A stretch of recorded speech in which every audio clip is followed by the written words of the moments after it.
The town of Narragansett recently passed a new ordinance that limits the amount of unrelated people living in a household to 4 people. This limits students' options who are looking to rent a house for the academic year in the town.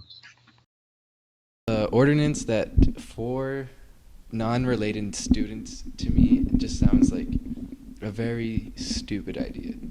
I feel like there shouldn't be a limit to how many people can live in said household or in a household. It makes it cheaper on the students. It allows more money to be coming into the city.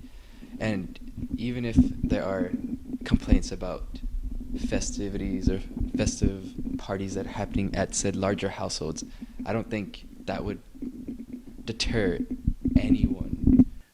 It's the law of the town that no more than 4 individuals should occupy a residential structure.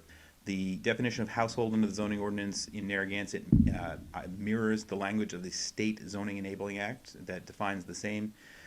To be an individual household shall consist of any one of the following: A family, which may also include servants and employees living with the family, or B, a person or group of unrelated persons living together. Maximum number shall be 4. And so what that means is that and based on case law that has to be applied to this, is that the law presumes that a residential dwelling unit is meant to accommodate 4 human beings living within it. There are other regulatory conditions that are applied if you want to exceed 4, and the most important one would be sprinklers.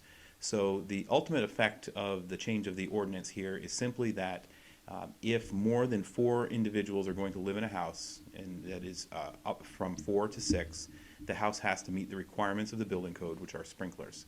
And it doesn't get too much more complicated than that, other than sprinklers are an expensive investment, and some people don't want to pay the money to put sprinklers in.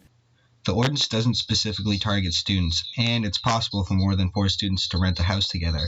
However, most landlords renting these 5 or 6 person houses aren't willing to pay the additional costs to install things like sprinklers to meet the additional safety requirements put forth by the town.